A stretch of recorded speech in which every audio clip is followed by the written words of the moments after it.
Hi, నేను మీ వెలుపుల Chaitanya, Suman TV reporter. Dachepalli నగర పంచాయతీ పరిధిలో గల నడుకుడి గ్రామంలో యూపీహెచ్సి సెంటర్ 2024 ఫిబ్రవరిలో ప్రారంభించడం జరిగింది. ఆనాటి నుంచి ఈనాటి వరకు కూడా ఇక్కడ విద్యుత్ మీటర్ లేదు. పక్క నుంచి దొంగతనంగా ఈ యూపీహెచ్సి సెంటర్కి పవర్ సప్లై తీసుకుంటున్నారు. అది ఏ రకంగా అంటే విద్యుత్ అధికారులు తెలియకుండా దొంగతనంగా అనే చెప్పుకోవచ్చు ఒక రకంగా. ఎందుకనంటే మీటర్ లేనప్పుడు అది దొంగతనమే అవుతుంది కాబట్టి. ఇంకొకటి, ఇక్కడ అసలు డాక్టర్ గారే లేరు. ఏదైనా ఎమర్జెన్సీ కేసు వచ్చినప్పుడు ఏదైనా కఠిన పరిస్థితుల్లో పక్కన ఉన్న యూపీఎస్సీ నుంచి డాక్టర్ గారిని పిలిపించుకోవడం, ఏదో ట్రీట్మెంట్ చేసి పంపించేస్తున్నారు. ఇటువంటి పరిస్థితులు ఎన్నో ఉన్నాయి యూపీఎస్ సెంటర్లో. ఒకటి కాదు, రెండు కాదు. ఇంకొకటి ముఖ్యంగా ఏంటంటే ఈ దొంగతనంగా ఈ కరెంటు తీసుకోవడం వల్ల హెవీ లోడ్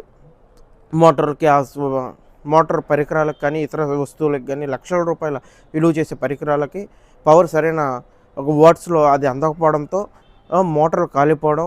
అది ఇక్కడ ఏంటంటే మహిళా సిబ్బంది ఉంటారు, పేషెంట్స్ ఉంటారు, మహిళా రోగులు కానీ ఎవరన్నా వచ్చినప్పుడు బాత్రూమ్స్, వాష్రూమ్స్ యూజ్ చేస్తుంటారు. అటువంటి మైనంలో ఇక్కడ మోటార్ అనేది ఒకటి ఉంది. ఆ మోటార్ సంబంధించిన కేవీ వాట్స్లో వాటికి పవర్ సప్లై కాకపోవడంతో మోటార్ కాలిపోయింది. అది కాలిపోయి 6 నెలల సమయం అవుతుంది.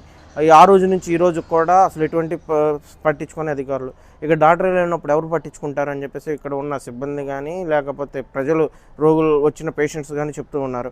ఇంకొకటి ఏంటంటే మున్సిపల్ అధికారులు తెలియజేస్తే ఒక ట్యాంకర్ 2 రోజులకు ఒకసారి, 3 రోజులకు ఒకసారి ఒక 2-3 డ్రమ్ములు నీళ్లు పట్టుకోవడానికి పర్మిషన్స్ ఇచ్చారని చెప్పేసి తెలుస్తుంది. ఆ డ్రమ్ముల్లో ఇక్కడ పట్టుకోవడం, తీసుకెళ్లి లోన పెట్టుకుంటూ ఉంటున్నారు ఇక్కడ ఉన్న మహిళా సిబ్బంది తప్ప.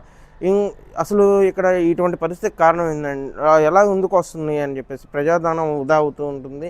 ఇటువంటి సరైన వసతులు లేకుండా అసలు విద్యుత్ అధికారులు ప్రతి నెల ప్రతి డోరు బిల్ తీస్తూ ఉంటారు. ఇటువంటి యూపీఎస్ సెంటర్ ఉన్నప్పుడు అసలు యూపీహెచ్ సెంటర్కి మీటర్ ఎందుకు ఏర్పాటు చేయలేదు? అది ప్రభుత్వానికి సంబంధించింది. ఇక్కడ ఉన్న ఎలక్ట్రికల్ ఏఈ కానీ, దాచేపల్లి మండలానికి సంబంధించిన ఎలక్ట్రికల్ ఏఈ కానీ లేకపోతే ఇక్కడ సంబంధిత అధికారులకు కానీ దీనికి ఎందుకు మీటర్ ప్రొవైడ్ చేయలేకపోయారు? ఇంకొకటి, ఇక్కడ పర్మనెంట్ డాక్టర్ ఎందుకు లేరు?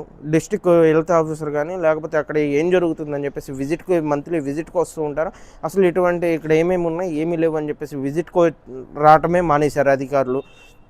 ఇంకొకటి, మనకి ఇక్కడ పరికరాలు ఉంటాయి, సంబంధిత మోటార్స్ కానీ అవి అసలు పైన ఇందాక లోనకి వెళ్ళి చూస్తే మనం విచిత్రమైన విషయం ఏంటంటే పైన పెట్టాల్సిన ట్యాంకర్ లోన ఒక స్టోర్ రూమ్లో ఒక పక్కన పెట్టుకొని పేషెంట్స్ ఎక్కడైతే పడుకుంటారో అక్కడ పెట్టుకున్న పరిస్థితి. ఇటువంటి కారణం ఏంటిది అసలు? అది ఇక్కడ డాక్టర్ లేకపోవడం, అధికారుల నిర్లక్ష్యం అంతే తప్ప ఎక్కడ ఏది అనిపించట్లేదు. ఏదైతే రాష్ట్ర ముఖ్యమంత్రి వర్యులు నారా చంద్రబాబు నాయుడు గారు కానీ సంబంధిత హెల్త్ మినిస్టర్స్ కానీ అందరూ కూడా ఎక్కడ అవినీతి జరగకూడదు, ఎక్కడ ఏది జరగకూడదు, ప్రజలకి సంక్షేమమైన వైద్యం కానీ అలాంటి అందించాలని చెప్తూ ఉన్నారు. డాక్టర్ గారితో మనం మాట్లాడితే తెలిసింది ఏంటంటే సరైన నిధులు రావట్లేదు ఇక్కడ, అందుకనే మేము పట్టించుకోవడం లేదు, మాకు నిధులు వచ్చిన రోజే బాగు చేస్తాము అన్న సమాధానం ఇవ్వడం కూడా జరిగింది.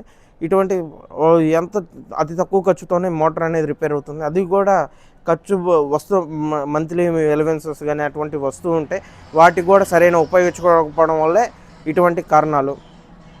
అసలు మీటర్ అప్లై చేస్తే గవర్నమెంట్ మామూలు సాధారణ ప్రజలకే 1 రోజు 2 రోజుల్లో మేము బిగిస్తున్న రోజుల్లో ఇటువంటిది 3 సంవత్సరాల కాలం పరిమితి దాటినా కానీ ఈ పిహెచ్సి సెంటర్కి మీటర్ లేకపోవడం అసలు ఆశ్చర్యంగా అనిపిస్తుంది. ఇక్కడ వచ్చిన పేషెంట్స్ కానీ వాళ్ళ ద్వారానే తెలుసుకొని ఈరోజు మనం ఇక్కడికి వచ్చి మీటర్ లేదు, ఇటు మోటార్ చెడిపోయింది, సరైన వసతులు లేవు యూపీహెచ్లో. అసలు యూపీహెచ్సి టెంపరీ మాత్రం ఏదో పెట్టాము, పేషెంట్లు వస్తున్నారు, చూస్తున్నారు, వెళ్ళిపోతున్నారు అన్న పద్ధతిలోనే ఉంది.